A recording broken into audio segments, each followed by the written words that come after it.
අම්මලා තාත්තලා ඉන්නව දරුවන්ට කියනවා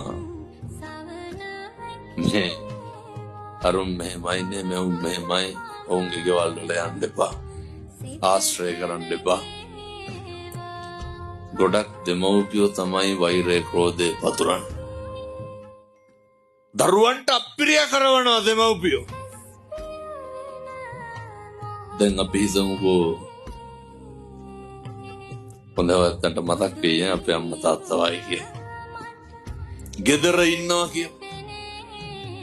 කණ්ඩ දෙන දරුවා ක්ලිනික් එක යන දරුවා බෙහෙත් ටික දෙන දරුවා ජීවිතේට මනුස්සයාගේ හොඳක් කියන්නේ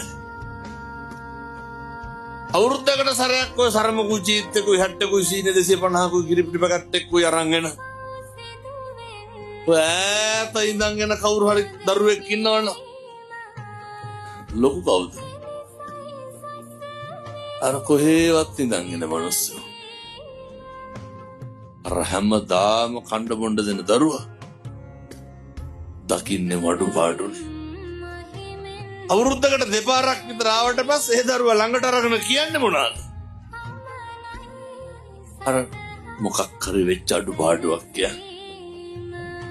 නැනිකම් මේ කියනවට හිතන්නකො ඔය කටවල් වලින් කවද්ද හොඳක් කිව්වේ කියලා.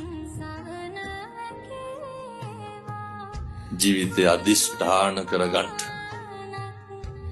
ජීවිතේ ප්‍රාර්ථනා කරන්න.